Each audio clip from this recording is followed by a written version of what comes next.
selanjutnya kelas reguler 2020 angkatan 20 Sekolah Tinggi Ilmu Manajemen Lasaran Jaya Makassar.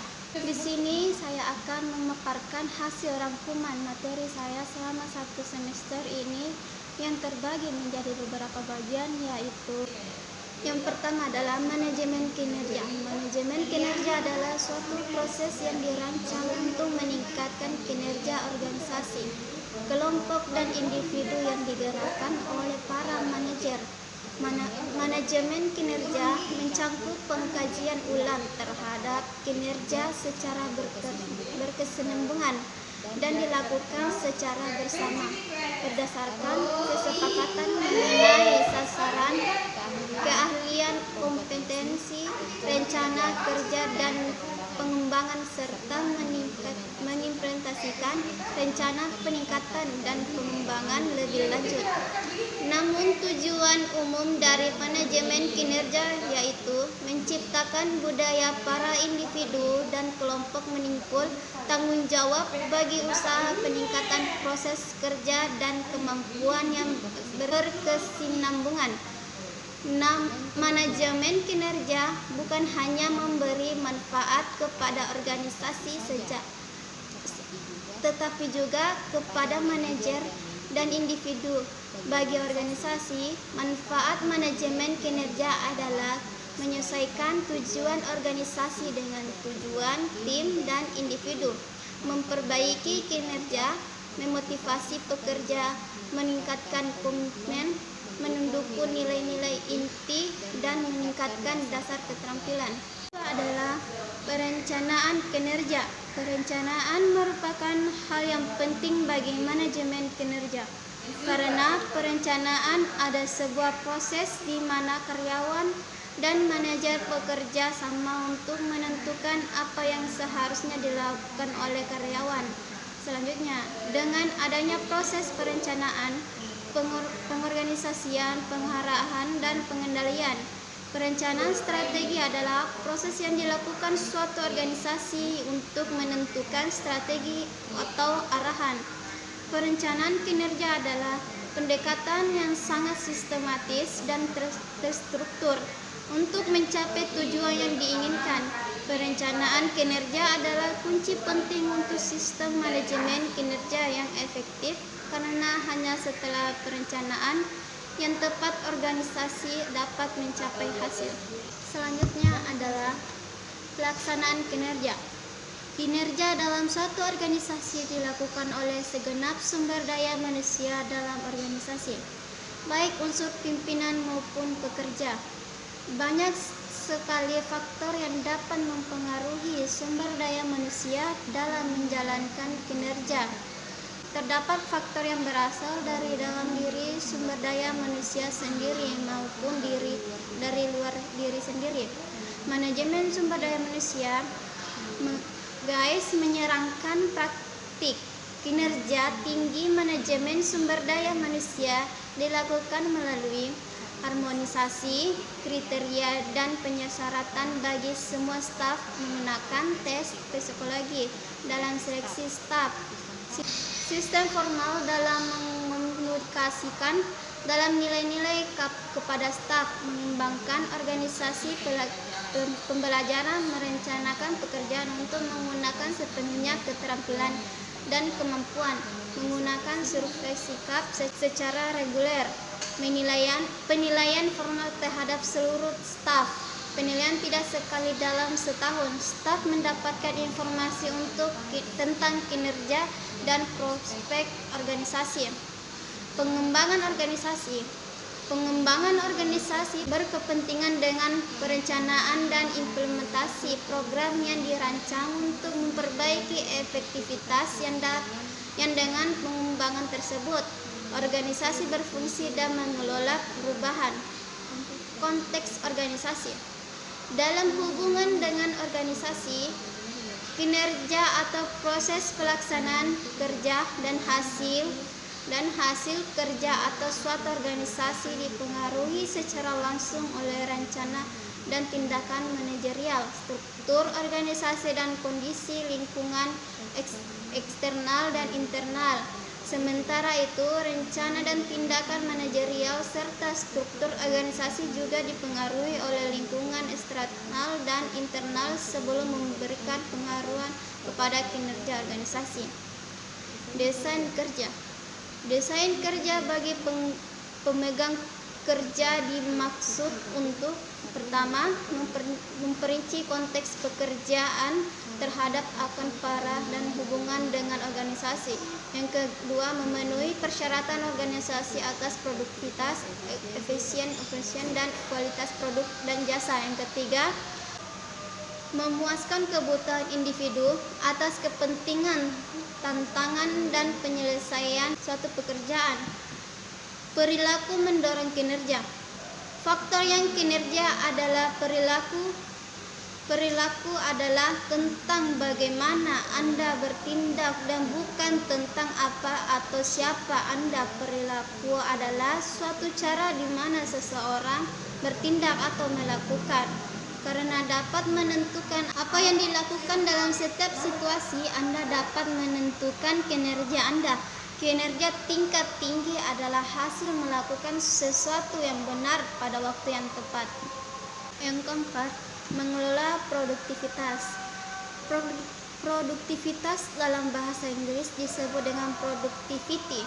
Ini pada dasarnya terdiri dari dua kata, yaitu produk dan activity, yang artinya adalah kegiatan untuk menghasilkan sesuatu, baik itu berupa produk ataupun jasa.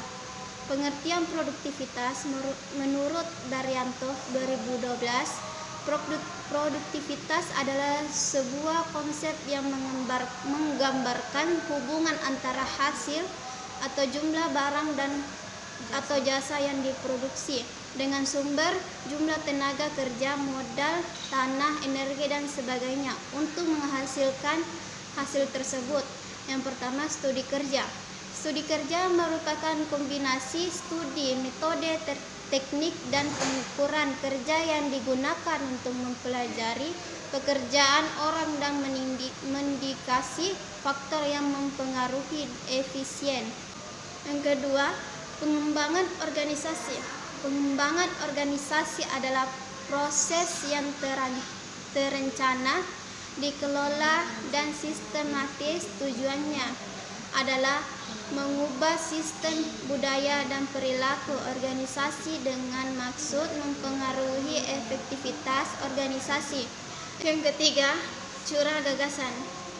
Curah gagasan atau brainstorming adalah suatu proses membangkitkan gagasan secara terorganisasi untuk menghindari evaluasi terlalu dini, karena apabila demikian dapat menutup timbulnya gagasan yang baik.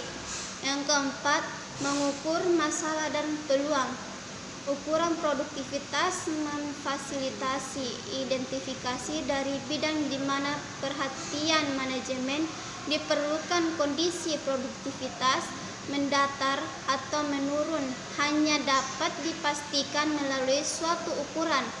Yang kelima, mengusahakan mekanisme umpan balik. Tanpa umpan balik, suatu organisasi tidak dapat belajar dan memperbaiki. Dengan mengumpan balik data pengukuran, pekerja dapat meningkati perasaan penyelesaian, dapat berjalan dari keberhasilan, dan dapat dimotivasi untuk mengatasi masa ketidakcukupan kinerja. Yang keenam, memfasilitasi integrasi. Pengukuran memfasilitasi proses mengintegrasikan produktivitas ke dalam sistem organisasional lain. Tujuan kuantitatif dapat ditetapkan. Perbaikan produktivitas dapat dibiayai, dan penguatan melalui sistem penghargaan dapat diselesaikan dengan objektivitas lebih besar. Yang kelima, mengelola kualitas. Menurut ISO 2001, kualitas adalah totalitas fasilitas dan karakteristik dari produk atau jasa yang memenuhi kebutuhan tersurat maupun tersirat. Tejiptono 2004 mendefinisikan kualitas sebagai kesesuaian untuk digunakan. Definisi lain yang menekankan orientasi harapan pelanggan. Pertemuan kualitas sebagai senjata persaingan. Perdagangan bebas yang dihadapi di masa mendatang menyebabkan persaingan semakin ketat karena produk Indonesia harus dapat bersaing dengan produk dari luar untuk memperebutkan pangsa pasar. Oleh sebab itu diperlukan strategi dan teknik bisnis yang harus dilakukan dengan baik dan penuh pertimbangan. Ada beberapa senjata untuk dapat memenangkan persaingan dalam dunia bisnis. 3 senjata utama yang paling ampuh adalah kualitas, waktu, dan biaya. Kualitas dalam arti kualitas kesesuaian menjadi salah satu senjata andalan yang cukup ampuh dalam persaingan. Menurut W. Edward Deming, beberapa panduan kunci dalam memperbaiki kualitas adalah: yang pertama, memberi pendidikan dan pelatihan pada para manajer dan karyawan agar mereka unggul dalam bidang tugas mereka. Yang kedua, memberanikan karyawan mengambil tanggung jawab dan melaksanakan kepemimpinan. Yang ketiga, memberikan semua karyawan mencari cara untuk memperbaiki proses produksi. Kualitas merupakan kemampuan suatu produk atau jasa untuk memenuhi kebutuhan pelanggannya. Terdapat 3 pendekatan dalam hal ini. Yang pertama, kualitas berbasis pengguna, di mana kualitas tergantung kepada audiensnya. Pendekatan ini biasanya digunakan oleh orang pemasaran dan pelanggan. Yang kedua, kualitas berbasis manufaktur yang biasanya diterapkan oleh manajer produksi. Dalam pendekatan ini, kualitas suatu barang berarti pemenuhan standar dan membuat produk dengan benar sejak awal. Yang ketiga adalah kualitas itu berbasis produk yang memandang bahwa kualitas sebagai variabel yang pasti dan dapat dihitung. Selanjutnya yang keenam, umpan balik. Yang dimaksud umpan balik adalah pemberian informasi yang diperoleh siswa untuk memperbaiki atau meningkatkan pencapaian atau hasil belajarnya. Cara memperoleh umpan balik. Yang pertama, memancing apresiasi anak didik. Yang kedua, memanfaatkan teknik alat bantu yang diekspektabel. Yang ketiga, memiliki bentuk motivasi yang akurat. Adapun fungsi umpan balik, yaitu umpan balik mempunyai 3 fungsi utama, yakni informasional, motivasional, dan komunikasional. Umpan balik mempunyai peranan yang penting baik bagi siswa maupun bagi guru. Pengertian umpan balik dalam kajian ini adalah pemberian informasi mengenai benar atau tidaknya jawaban siswa atas soal atau pertanyaan yang diberikan, disertai dengan informasi tambahan berupa penjelasan letak kesalahan atau pemberian motivasi verbal atau tertulis. Yang ketujuh, penilaian kinerja.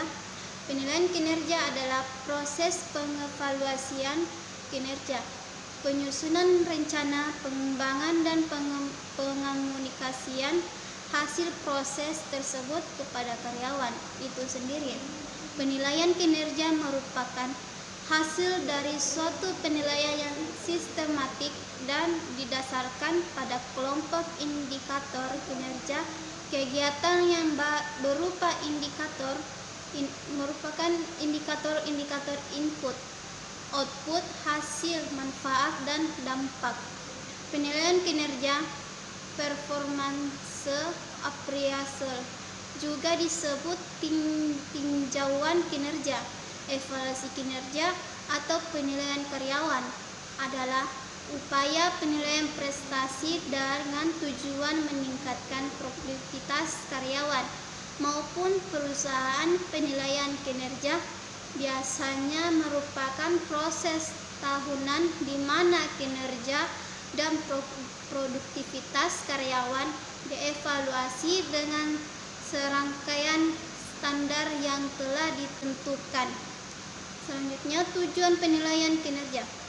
Perusahaan melakukan kegiatan penilaian kinerja dengan tujuan utamanya untuk mengukur kinerja para karyawan dan mengetahui kelebihan dari para karyawan tersebut.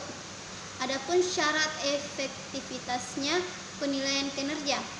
Syarat yang dapat digunakan sebagai alat ukur dalam mengukur efektif atau tidaknya sistem penilaian menurut Cascio dalam Suatno 2016 sebagai berikut.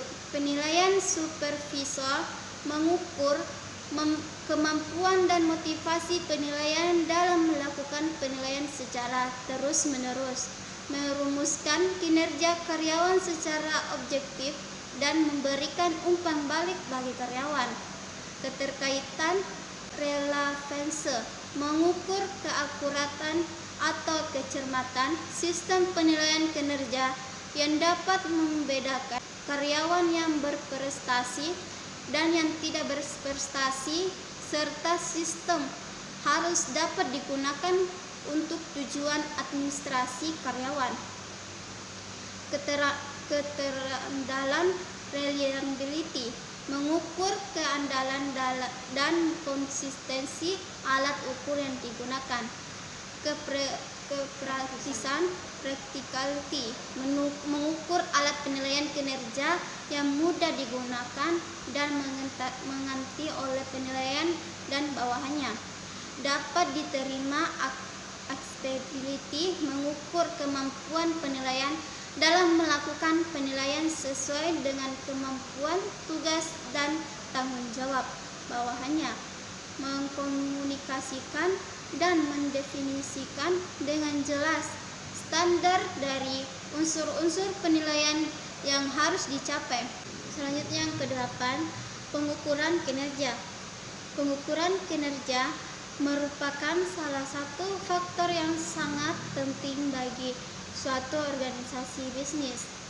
Di dalam sistem pengendalian manajemen pada suatu organisasi bisnis, pengukuran kinerja merupakan suatu penilaian kemajuan pekerjaan terhadap tujuan dan sasaran yang ditentukan sebelumnya, termasuk di dalamnya informasi atas efisiensi penggunaan sumber daya dalam menghasilkan barang dan jasa, kualitas barang dan jasa, seberapa baik barang dan jasa diserahkan kepada pelanggan, dan sampai barang jauh pelanggan terpuaskan. Indikator pengukuran kinerja. Pengukuran kinerja baik kuantitatif maupun kualitatif harus dapat menggambarkan tingkat pencapaian sasaran dan tujuan organisasi, baik pada tahap perencanaan, tahap pelaksanaan, maupun tahap setelah kegiatan selesai. Selain itu, pengukuran kinerja juga digunakan untuk meyakinkan bahwa kinerja hari demi hari menunjukkan kemajuan dalam rangka menuju tercapainya sasaran maupun tujuan organisasi yang bersangkutan. Ada beberapa indikator dalam pengukuran kinerja, yaitu sebagai berikut. Indikator kinerja yang input masukan. Di indikator yang dibutuhkan agar pelaksanaan kegiatan dapat menghasilkan keluaran yang tertentu, misalnya dana, SDM, informasi, dan lain-lain. Indikator kinerja output atau keluaran, yaitu sesuatu yang diharapkan langsung dicapai dari suatu kegiatan yang dapat berupa fisik maupun non-fisik. Indikator kinerja yang hasil, yaitu segala sesuatu yang mencerminkan berfungsinya keluaran output kegiatan pada jangka menegangkan efek langsung. Indikator kinerja benefit manfaat, yaitu sesuatu yang terkait dengan tujuan akhir dari pelaksanaan kegiatan. Selanjutnya indikator kinerja impact atau dampak. Selanjutnya yang ke-9 yaitu review kinerja. Review kinerja merupakan penilaian formal oleh atasan atau manajer terhadap bawahannya atas kinerjanya dalam periode waktu tertentu yang disepakati. Review kinerja merupakan alat manajemen yang penting bagi individual, departemental, dan organisasional. Clause 2005. Arti penting review kinerja bagi individual adalah A. Feedback atau umpan balik, B. Improving performance atau memperbaiki kinerja, C. Determining pay-raises atau mempertimbangkan kenaikan upah atau gaji, D. Renewal of door contract atau kontrak kerja, E. Determinant development need atau mempertimbangkan kebutuhan pengembangan. Kedua, manfaat review. Review yang efektif dapat memberikan beberapa manfaat bagi bekerja dalam melanjutkan motivasi dan komitmen. Yang kedua, memperbaiki kinerja secara berkelanjutan. Yang ketiga, memberikan arah dan menyetujui kontribusi yang diharapkan. Keempat, menetapkan target sejalan dengan tujuan organisasi dan tim. Yang kelima, pengembangan review sejauh ini. Keenam, mengidentifikasi kebutuhan training. Yang ketujuh, menghargai keberhasilan dan mau belajar dari kekecewaan. Yang kedelapan, memahami aspirasi karir dan menilai potensi. Yang kesembilan, dan mengangkat gagasan untuk perubahan. Review kinerja dapat membantu pekerja melihat gambar lebih besar dan memahami perubahan sifat lingkungan, bisnis atau organisasi, posisi organisasi tertentu di dalamnya. Yang terakhir itu evaluasi kinerja. Evaluasi kinerja merupakan pendapat yang bersifat evaluatif atas sifat perilaku seseorang atau prestasi sebagai dasar untuk keputusan dan rencana pengembangan personil. Krittner dan Kinitsky 2001. Tujuan evaluasi kinerja. Tujuan informasi kinerja dapat dikelompokkan dalam 4 kategori, yaitu evaluasi. Yang pertama, evaluasi yang menekankan perbandingan antara orang. Yang kedua, pengembangan yang menekankan perubahan dalam diri seseorang dengan berjalannya waktu. Yang ketiga, pemeliharaan sistem. Yang keempat, dokumentasi keputusan sumber daya manusia.